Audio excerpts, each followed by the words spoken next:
For decades, one question has haunted archaeologists more than any other about Göbekli Tepe. How did people who supposedly had no metal tools, no wheels, no written language, and who had not even invented agriculture yet, carve, transport, and erect T-shaped limestone pillars weighing up to 50 tons with mathematical precision? In 2025, new excavations and cutting-edge 3D scanning technology have given us the closest thing we've ever had to an answer. But here's what nobody's talking about. The answer they found makes the mystery even deeper. Let me explain. Göbekli Tepe sits on a hilltop in southeastern Turkey near the city of Şanlıurfa. When German archaeologist Klaus Schmidt began excavating it in 1995, he uncovered something that should not exist. A massive temple complex built around 9,600 BCE, 11,600 years ago. To put that in perspective, Stonehenge was built around 3000 BCE. The Egyptian pyramids date to around 2500 BCE. Göbekli Tepe predates them by more than 6,000 years. It was built before pottery, before the wheel, before metalworking, before agriculture itself. According to every model of human development we had, this was impossible. The site consists of at least 20 circular enclosures, each featuring massive T-shaped pillars arranged in rings. These are not crude stone slabs. They are precisely carved monoliths standing up to 18 feet tall and weighing between 10 and 50 tons each, decorated with intricate bas-relief carvings of animals, lions, foxes, scorpions, vultures, and snakes. Some pillars have arms carved into their sides, hands meeting at the front, suggesting they represent stylized human figures. The official story goes like this. Nomadic hunter-gatherers, perhaps motivated by religious fervor, came together periodically to build this temple. They used stone tools to carve the pillars from the bedrock. They somehow transported them up the hill, erected them, and then, for reasons unknown, deliberately buried the entire complex around 8000 BCE, preserving it perfectly for modern discovery. But here is what engineers noticed immediately. Even with modern equipment, transporting and erecting a 50-ton carved pillar would be a significant challenge. Without cranes, without metal tools, without even wheeled carts, it seems physically impossible. So when new findings emerged in 2025 claiming to reveal how these pillars were made, the archaeological world paid attention. The breakthrough came from a team of German and Turkish researchers who conducted the most comprehensive survey yet of the limestone quarries surrounding Göbekli Tepe. Using ground-penetrating radar and high-resolution three-dimensional laser scanning, they identified over 350 extraction sites within a 2-kilometer radius of the main temple complex. What they found in these quarries contradicts almost everything we thought we knew. At several sites, they discovered partially extracted T-shaped pillars still attached to the bedrock, ancient works in progress frozen in time.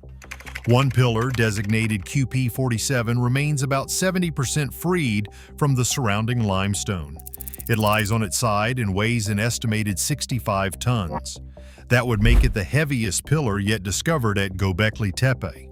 This is where the tool marks matter. Under microscopic analysis and three-dimensional surface scanning, the researchers identified at least 3 distinct techniques used in the carving process. The first involved hard stone mauls, essentially hammerstones used to pound the limestone in a technique called pecking. This method is well documented at other prehistoric sites and fits the time period. The second technique, however, shows something else entirely. Along the edges where the pillar was being separated from the bedrock, they found evidence of extremely precise linear cuts, some measuring only 2 to 3 millimeters wide and extending in perfectly straight lines for over 1 meter. The precision is extraordinary. The deviation from straight over that distance is less than 1 millimeter. Dr. Jens Notroff, one of the lead researchers, said that the precision of these separating cuts exceeds what they would expect from stone tools used in a pecking or grinding motion. The linearity suggests either an extremely controlled technique they do not understand, or a cutting method that leaves a different signature than predicted. The third technique may be the most baffling. The team found evidence of thermal shock fracturing. At multiple extraction sites, they observed scorch marks and heat-discolored limestone directly adjacent to the extraction cuts. Chemical analysis revealed heating temperatures between 400 and 600 degrees Celsius, hot enough to alter the crystalline structure of the limestone. The theory is that the builders used fire to heat specific areas of the stone, then applied cold water rapidly. The thermal shock would cause fractures along predetermined lines, allowing for controlled splitting of the rock. This thermal method raises many questions. It sounds plausible until you consider the level of control required. Limestone fractures unpredictably under thermal shock unless you understand its internal structure intimately. How layers are oriented, where natural faults lie, and how different densities respond to heat. Modern stonemasons can do this because they have geological surveys, experience, and the ability to test techniques repeatedly. We are being asked to believe that hunter-gatherers at the dawn of civilization developed the same intimate knowledge without any visible learning curve. There are no practice pillars, no failed attempts, no evidence of learning through trial and error. The pillars at Göbekli Tepe appear fully formed in technique and execution, as if the builders already knew exactly what they were doing. This raises a profound mystery. The new findings extensively document how the pillars were carved, or at least provide hypotheses based on tool marks and extraction sites. But here is what the research does not adequately address: how these pillars, weighing 10 to 50 tons, were moved from the quarries to the temple, and how they were erected once they arrived. The closest quarry is about 100 meters from the main excavation site. The farthest identified quarry is nearly 2 kilometers away, with a significant elevation change between the extraction point and the hilltop temple. The researchers proposed that the pillars were transported using wooden sledges, rollers, and ropes made from plant fibers, with hundreds of people providing the pulling force. They cite experimental archaeology where teams of 300 to 400 modern volunteers successfully moved multi-ton stones short distances using similar methods. But there is a problem with this comparison. Those experimental stones were roughly shaped blocks, not delicate carved pillars with intricate relief sculptures that could be damaged by improper handling. Let me put this in perspective. The T-pillars at Göbekli Tepe have bas relief carvings that are 5 to 10 centimeters deep in some areas, which is 2 to 4 inches of protruding carved detail representing animals and symbols. If you are dragging a pillar on its side over rocky terrain using rope tension and wooden rollers, those carvings would be subjected to enormous stress. Modern stone movers use carefully designed cradles, padding, and controlled lifting equipment to transport carved monuments precisely because the details are so vulnerable to damage. Yet the Göbekli Tepe pillars show no evidence of transportation damage to their carvings. This suggests one of two things. Either the carvings were added after the pillars were erected, which seems unlikely given that some carvings are on surfaces that would be extremely difficult to access once the pillar was standing, or the builders had a transportation method sophisticated enough to protect the carved details during movement. The new findings do not address this paradox at all. Even more problematic is the question of how these pillars were erected once they reached their destination. A 50-ton T-shaped pillar is not a simple column. The T-shape creates an uneven weight distribution, with the crossbar potentially weighing 10 to 15 tons by itself, positioned at the top of the pillar. This makes it extremely unstable during any lifting operation.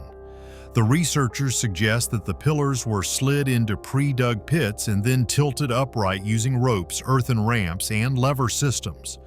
Experimental archaeology has shown this is theoretically possible for smaller stones in the 5 to 10 ton range.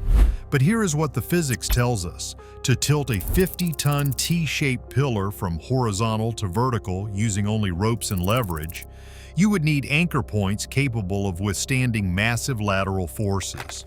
We are talking about forces equivalent to the weight of several modern cars pulling simultaneously. You would also need the rope itself to be strong enough to not snap under this tension. The strongest natural fiber ropes available to prehistoric peoples, made from flax, hemp, or hide, have breaking strengths that engineers have tested extensively. To safely lift a 50-ton load, you would need either incredibly thick ropes, which become impossible to manage, or multiple ropes working in parallel with a sophisticated understanding of load distribution. But there is no evidence of the kinds of anchor stones, counterweight systems, or earthwork engineering that would be necessary for this operation. The new findings show us where the pillars were quarried and suggest how they were carved. They do not show us how a pre-agricultural society with stone tools achieved what would challenge a modern construction crew equipped with cranes, rigging, and engineering calculations. That remaining mystery is as striking as the new technical detail. Perhaps the most intriguing aspect of the new findings is what they reveal about the timeline of construction. By analyzing weathering patterns, tool-mark degradation, and limestone oxidation in the quarries, the research team attempted to determine when each extraction site was active. What they found was unexpected. Several quarries show evidence of pillar extraction that appears to predate the earliest confirmed structures at Göbekli Tepe by potentially hundreds of years. This is based on comparative weathering analysis, essentially looking at how exposed limestone surfaces degrade over time, and comparing that to dated surfaces elsewhere. It is not an exact science, but the differential is significant enough to raise questions. If pillars were being carved centuries before the temples were built, where were they? Were they stored somewhere? Were there earlier structures that have not been found yet? Or is the dating of Göbekli Tepe itself wrong? Radiocarbon dating of organic material in the mortar-like fill between stones gives us the 9600 BCE date. That is now famous, but radiocarbon dates tell us when organic material died, not necessarily when the stones themselves were carved or erected. There is a possibility, and the new research hints at this without explicitly stating it, that the pillars themselves are older than the temple complex where they currently stand. This would align with something else archaeologists have noticed. The quality of stonework at Göbekli Tepe degrades over time. The earliest layers feature the largest, most precisely carved pillars with the most sophisticated artwork. Later layers show smaller pillars with cruder carvings and less ambitious construction. This is the opposite of what you would expect from a civilization learning and improving their craft. It looks more like inheritance and decline. Later people reused, imitated, and eventually buried a site they did not fully understand. The new 3D scanning technology has also allowed researchers to analyze the carved reliefs on the pillars in unprecedented detail. What they are finding adds another layer to the mystery. Many of the animal carvings show anatomical knowledge that is surprisingly sophisticated. The musculature of the big cats, the feather structure of the birds, the scale patterns of the snakes. These are not symbolic or abstract representations. They are naturalistic, detailed, and accurate. This suggests the carvers were working from careful observation, possibly spending considerable time studying these animals. But here is the thing. Some of these animals, particularly certain species of big cats and vultures, do not have behaviors that would make them easy to observe closely in the wild. Furthermore, several pillars feature composite or stylized creatures that blend characteristics of different animals. This indicates not just observational skill, but conceptual thinking, the ability to imagine and execute designs that exist only in the mind. The cognitive sophistication required for this level of artistic achievement is undeniable. Yet we are asked to believe these same people had not figured out how to plant seeds deliberately or make clay pots. The conventional narrative is that Göbekli Tepe was so important religiously that it motivated hunter-gatherers to develop advanced skills they did not need for survival. Religion inspired engineering, in other words. But engineering does not work that way. You cannot will precision into existence. You need accumulated knowledge, testing, failure, iteration, and tool development. Those processes leave evidence, practice stones, broken tools, failed carvings, gradual improvement over time. At Göbekli Tepe, that evidence does not exist. The skill set appears complete from the beginning. Here's something that rarely makes it into the documentaries. Several teams have attempted to replicate the Göbekli Tepe T-pillars using only the tools and methods available to prehistoric peoples. In 2017, a team of experimental archaeologists in Germany attempted to carve a half-scale replica of one of the smaller T-pillars, about 5 tons at full scale, using only stone tools and the pecking technique. With a team of 6 experienced stonemasons working full-time, it took them 8 weeks to complete the basic shape. No decorative carvings. Extrapolating from this, creating a full-scale 50-ton pillar with intricate carved reliefs could take a team of 6 workers anywhere from 18 months to 2 years of continuous labor. Given that Göbekli Tepe has at least 200 confirmed pillars across its various structures, and potentially many more still buried, we are talking about an absolutely staggering investment of human labor, potentially centuries of continuous work by specialized teams. But here's the question that keeps engineers awake at night. Where did these specialized workers live? What did they eat while they were carving full-time? Who supported them? We have no evidence of permanent settlements at Göbekli Tepe. No residential structures, no granaries, no evidence of the logistical infrastructure you would need to support hundreds of workers over decades or centuries. The site appears to have been purely ceremonial. People came, conducted rituals, and left. This means the pillars were carved by visiting workers who returned to some other place. Some settlement we have not found, with an agricultural base to support specialized labor, despite this being before the agricultural revolution, unless they were not carved by visitors at all. There is an alternative explanation that fits the evidence better than the conventional narrative, but it is academic suicide to propose it outright, so researchers hint at it through carefully worded papers. What if Göbekli Tepe was not built by the hunter-gatherers we found evidence of at the site? What if it was built by an earlier, more sophisticated culture, and then inherited by less advanced peoples who used it, added to it crudely, and eventually buried it, either as an act of reverence or because they did not understand it? This would explain several anomalies, including the pillars predating the temple structures, the decline in quality over time, the complete skill set with no learning curve, the absence of supporting infrastructure, the sophisticated astronomical alignment some researchers claim to have found in the enclosure layouts, and the thermal shock cutting technique that appears and disappears without evolution. It would also explain why similar megalithic sites exist at Karahan Tepe, Harbetsavan Tepe, and other locations in the region, all featuring massive carved stones, all roughly the same era, all with similar technical mysteries. Perhaps what we are looking at is not the birth of civilization, but the twilight of a previous one, the last remnants of people who once knew how to build in stone, being gradually forgotten by the hunter-gatherer populations that survived whatever catastrophe ended the earlier culture. The new findings do not prove this, but they do not disprove it either. In fact, by showing that the pillar carving techniques were even more sophisticated than we thought, they make the hunter-gatherer hypothesis even harder to accept. So what did the 2025 research actually reveal? Let's be clear, they showed us where the pillars were carved. The quarry locations are now mapped comprehensively, and they created detailed 3D models of tool marks and surface textures.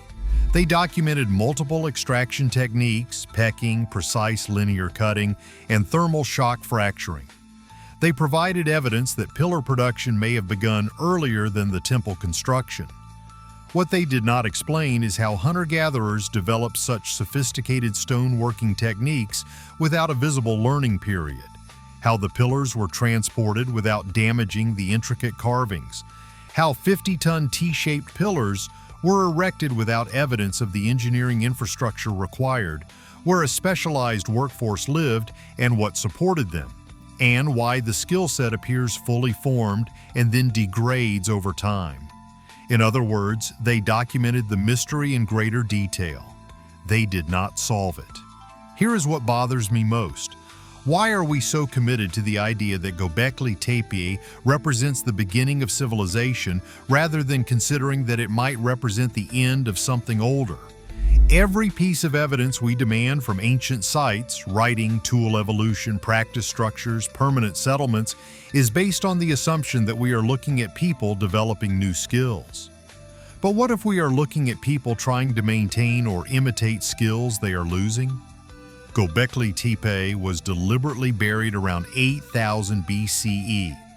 Whoever did it brought in tons of fill material and carefully covered the entire complex, preserving it perfectly. This was not destruction or abandonment, it was intentional preservation.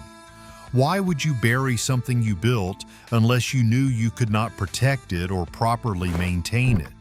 Unless you knew your own culture was declining and wanted to preserve the monument for some future generation that might understand it again? The new findings give us more data, better scans, and more detailed tool mark analysis. But they do not answer the fundamental question: how did people who supposedly had just stopped nomadic hunting and gathered around this hilltop achieve engineering feats that would challenge modern construction crews?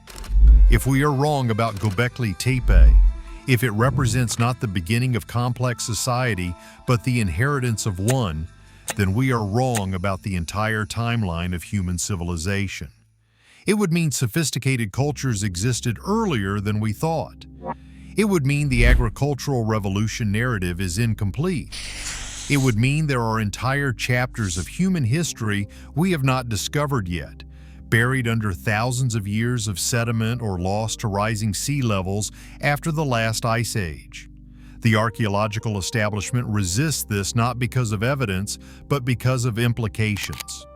If complex civilization is older than we thought, every textbook needs rewriting, every model of cultural development is upended, every career built on the current chronology is threatened.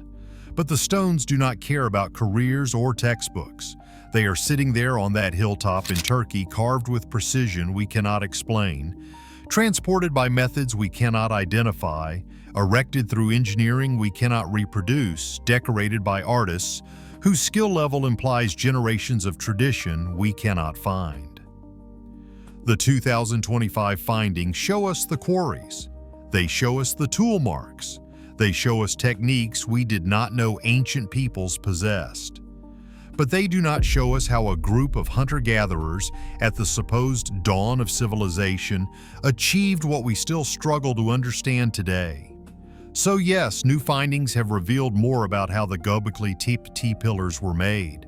They were carved from nearby quarries using stone tools, thermal shock techniques, and extraordinarily precise cutting methods. They were shaped with a level of skill that appears fully developed from the start. But the real revelation is not the answers the new findings provide. It is the deeper questions they raise.